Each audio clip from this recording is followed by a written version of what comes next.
Egunon, queridos patitos, El Chico y la Garza. Ciertamente es un proyecto de Hayao Miyazaki de los que nos acostumbra de tratar de explicarnos la naturaleza humana y de sembrar una serie de situaciones para el joven. Lo mismo que ciertamente pude escuchar a la salida del cine en la Lóndiga de Bilbao hace unos días.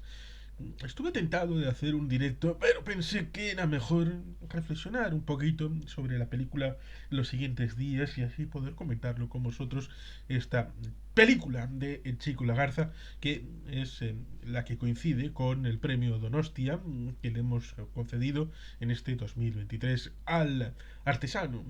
japonés Hayao Miyazaki, que no sale de su querida Japón debido a su avanzada edad. Eh,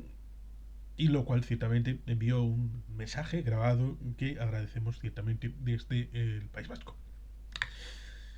Chico Garza es una disensión, como lo puede ser, por ejemplo, La Bruja Novata,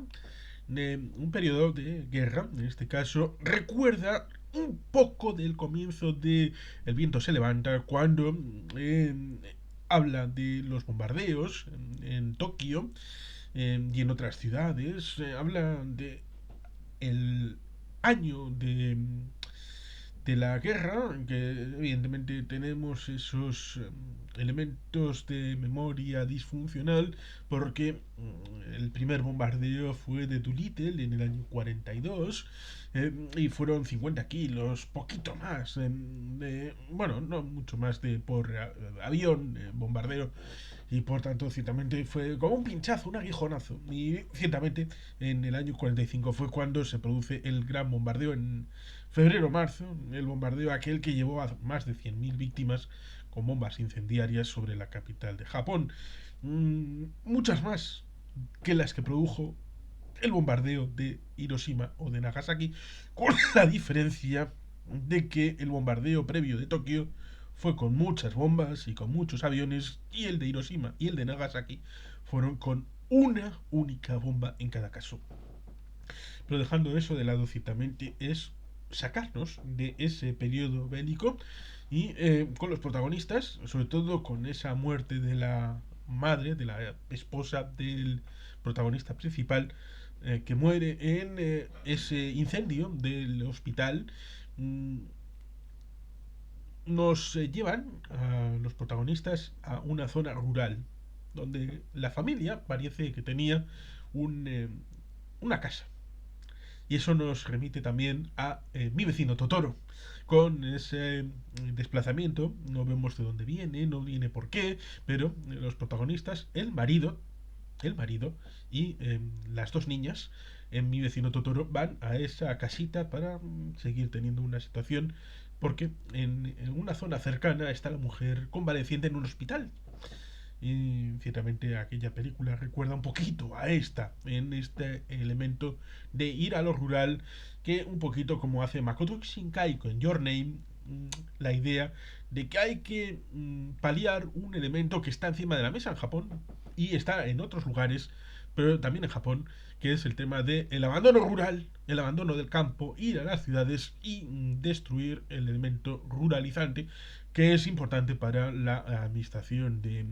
agricultura, ganadería, el equilibrio poblacional. Ciertamente es un elemento que está encima de la mesa y de una manera u otra tratan de establecer esta vuelta al mundo rural, al mundo no urbano, para darle un cierto elemento de aprendizaje, porque también aprendimos con Hayao Miyazaki a través de Porco Rosso o de la pequeña Nikki, que hacía la suerte de conexión con aquella serie de Sabrina, con el gato negro. Con lo cual, ciertamente, Hayao Miyazaki ha tenido un poco como Akira Kurosawa relación entre el ámbito anime o el cine, Akira Kurosawa en el ámbito del cine, Hayao Miyazaki en el tema anime, eh, animación, con el señor Lasseter en el ámbito de la animación en Estados Unidos. Lo mismo que Akira Kurosawa lo hizo con el impacto en George Lucas, Steven Spielberg, Martin Scorsese, todo aquello, Francis Ford Coppola, eh, y que al final de su vida, en los años 80 y 90, le ayudaron para la incorporación de RAN, los sueños, los proyectos finales. Este vendría a ser una especie de proyecto final porque es complicado que el maestro Miyazaki vuelva a producir películas, pero ciertamente es una película que hace honor a la trayectoria de Miyazaki, hace honor en el dibujo, en la trama y ciertamente en la vocación de enseñar a los chiquillos, con una situación que parece un poco infantil, que comentaban un poco a la salida, pero más allá de infantil trata de los sentimientos, de las circunstancias de las personas, porque establece un marco intimista para en ese submundo, porque hay una torre al lado de el palacio donde vivía la familia, y esta torre hecha por el pariente, aunque luego se dice que viene de un meteorito grandote que se fue recubierto y por lo tanto tiene poderes paranormales. También recuerda un poco el bicho, recuerda a Nausicaa, el Valle del Viento, eh, esas cosas que habían por ahí. Con lo cual, ciertamente, hay iconografía que puede dar pensamiento a esta situación de la película con la propia filmografía del maestro Miyazaki. Trata de establecer esa idea de que el padre, es decir, el marido de viudo, ya viudo y huerfanito de madre, el señor protagonista, que vemos bajando y subiendo escaleras en el inicio de la película en Tokio, al que le llevan precisamente a esta área rural, eh, esos sentimientos de extrañamiento respecto al padre, porque hay una hermana con la que va a tener un hijo, la hermana, las cosas van a una velocidad vértigo y esa situación en donde todos estos sentimientos deben metabolizarse a la hora de contactar con ese yo íntimo de las personas y cómo llevar adelante estas dificultades. Recuerdo que hubo una compañera en el colegio que era la mayor porque era hija única y luego tuvo una hermanita pequeña y eso lo llevó bastante mal. Eh, y tuvo cierto autoodio con su cuerpo y tuvo unas dificultades mentales y físicas que evidentemente devienen en esta situación que está comprimida en la propuesta de la película. Primero, en la muerte de una madre, lo cual eso en una tierna infancia resulta doloroso. Segundo, el extrañamiento de ir de Tokio a la zona rural, en lo cual pierde esa relación con los amigos y la existencia de nuevos amigos y esa situación también con un padre que es un poco el patriarca porque es el jefe de la nueva fábrica que está relacionado con los aviones, con la propia biografía del propio Miyazaki y de lo que el viento se lleva levanta, esta película que hace no muchos años salió y que está íntimamente ligado a la propia biografía porque unos familiares en la Segunda Guerra Mundial tuvieron que ver con esta situación de hacer aviones. Ahí estaba la figura de Caproni, amistad en lo conceptual con lo que el viento se levanta, y ciertamente en Porco Rosso también había relación con la aviación porque el protagonista es aviador. Precisamente en Italia hay un gran amor por la aviación y los constructores de aviones italianos especialmente. Ese autoodio con la piedra del propio protagonista que revela precisamente esa dificultad de hacer nuevos amigos cuando estos ya tienen prejuicios sobre uno. También el asunto de la madrastra, pero que va a ser su nueva madre. El asunto ciertamente del extrañamiento, porque es la rémora. Para visto desde la perspectiva de esa muchacha, es la rémora porque es la conexión con su hermana, con la que igual sí va bien, pero tal vez no. El asunto ciertamente de que es una parte de una vida pasada que es como un fardo, que es como una mochila que hay que cargar para la nueva vida con este sujeto que es el padre de la criatura protagonista de la película. Y por tanto es complicado porque en una familia, cuando parte de cero y hay un matrimonio y va a venir un hijo, en principio es res nullis, es tierra nueva, es absolutamente comienzo de una aventura. Pero si ya viene lastrado por una precuela, como es el muchacho protagonista, las dificultades son complicadas y ahí se puede haber odios soterrados, caras que son falsas para encubrir a lo socialmente aceptable, situaciones que son complicadas de gestionar. Ese odio intrínseco a, a un hijo, pero que está relacionado con un futuro marido, pero que eh, necesitas el equilibrio para poder vivir. Y por supuesto, ciertamente, eso está incorporado, tal y como sabe hacerlo Miyazaki, a través de estas situaciones en donde la garza tiene ese papel de Cicerone, en una situación en la que tampoco se llegan a desarrollar bien todas las tramas, porque eh, se deja un poco en segundo o tercer plano el familiar que construyó la torre. La garza no se entiende muy bien porque toda esta fantasía, si parece ser en principio un disfraz en donde está metido alguien, y toda esta situación de ese mundo subterráneo o paralelo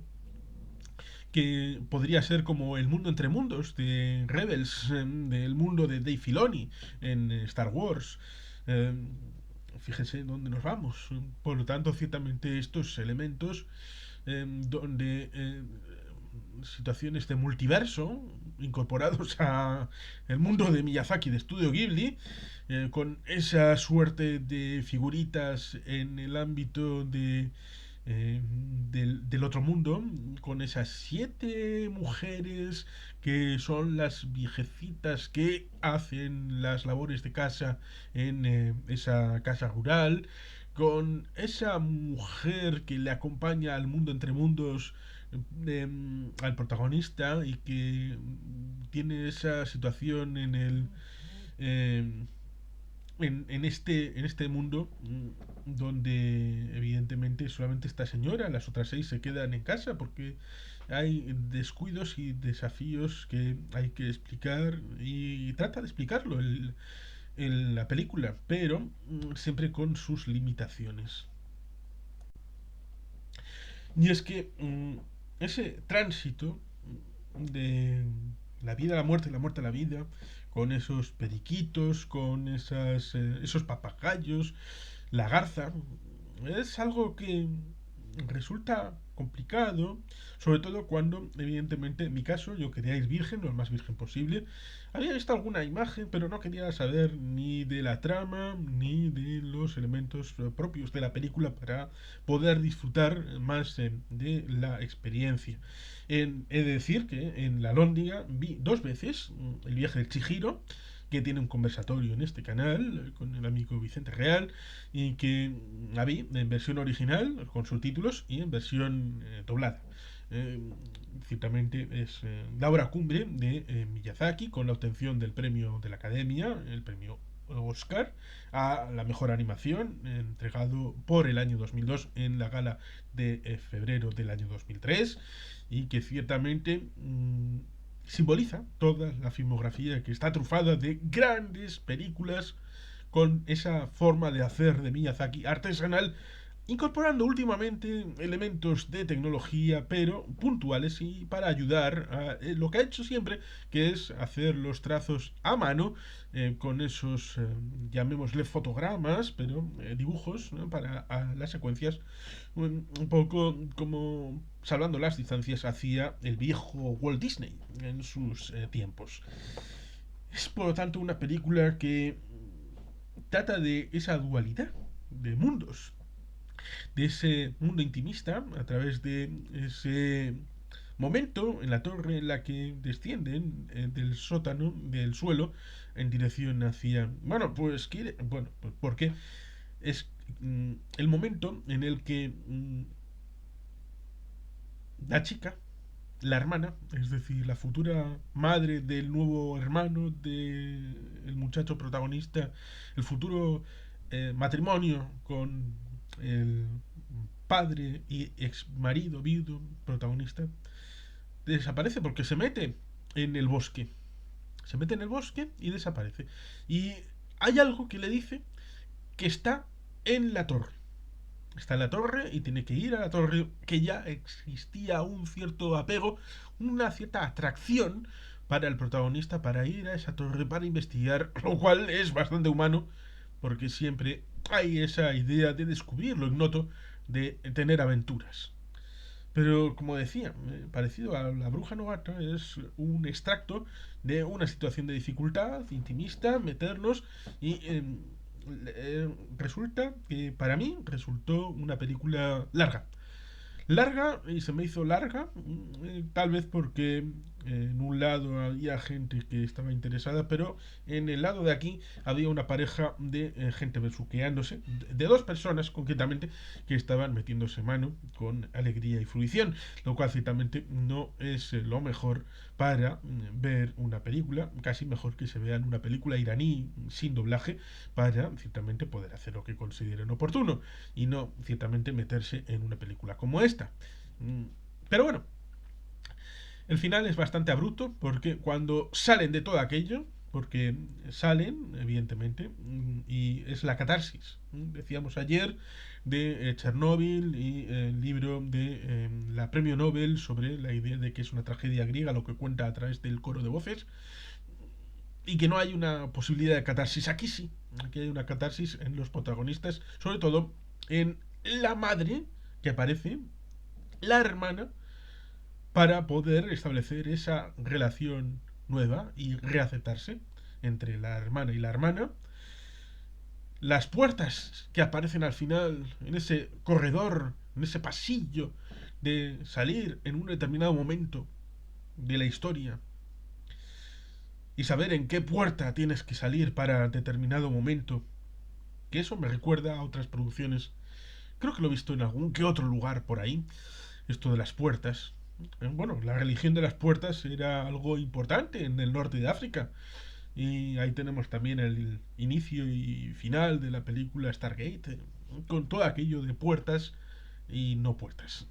Con lo cual, si nos ponemos a divagar, las cosas pueden ir lejos, lejos, bastante lejos. Pero ciertamente la puerta, como elemento de conexión con los diferentes momentos de la historia. Lo mismo que también en Endgame, el viaje en el tiempo. También lo tenemos ahí. La reconciliación de hermana con hermana, la catarsis con el nuevo hijo como elemento interesante, hasta el punto de ciertamente que dicen los pajaritos que no se van a meter porque está embarazada y se cuida mucho la vida de los hijos. Ayer decíamos de esa mujer del bombero que tenía una criatura que la perdió precisamente porque absorbió la radiación y tenemos una película que a mí me gusta, lo mismo que hablamos en su momento en el conversatorio 176 con Ariano de Miguel, el asunto de Cloak and Dagger, una película de 1984 bastante olvidada, pero comentada en este canal. Lo mismo también tenemos un comentario acerca de esta otra película que es Señal de Alarma, que también en los años 80 hablaba de temas de fertilizantes, armas biológicas, químicas y Warning Sign es ese emoticono que nos establece esa señal de alarma de biohazard. Por lo tanto es importante en nuestra vida actual. Y ciertamente en aquella película el protagonista descubría que una mujer se salvaba de estar infectada porque estaba embarazada. Y ciertamente el embarazo, la descendencia, la protección de los hijos, la natalidad es un problema acuciante también en Corea del Sur y en Japón, como es en todo el mundo, salvo en África.